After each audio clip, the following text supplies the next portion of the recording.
So guys, liligpit ko na po siya kasi makalat daw, sabi ni ma'am. Ito na po, liligpitin ko na po siya. Time lapse. Medyo naman tayo madadali kasi madadali lang tayo.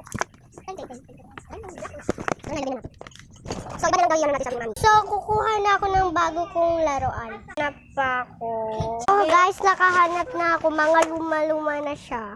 Pero okay lang yun. So, mag-painting na tayo. Ayusin ko lang muna. Lalagyan ko muna ng tubig na ito. Time lapse. Kanina pa ko lang ng time lapse. So guys, lalagyan ko na siya ng tubig. So, ayusin ko na lang. So, ito muna yung first natin. Okay. So, like for part 4, kasi dodrawing natin to. Tapos part 5, dodrawing natin itong Pororo. Part 6 naman, dito naman sa unicorn. Okay, next part. Pwede na kulayan na siya ng mga iba. So, iyak natin. So, basic. Ano, hindi man kasi nagtitinda kaya, mga luma na yung nagtitinda. Ito na siya guys, so ito na yung kulay natin kasi hindi pa siya nakulay yung may-ari. So, tapos lang natin yung tubig at saka open na natin. Ayan na guys, open ko na siya. Ito madali lang kayo open. Ito sobrang kilos ko yan. Natagal lang ako ng pag-open it. Basahin muna natin habang bibig tayo. Magyan ka ito. O tama, pakulay niya ito. So guys, ito na siya.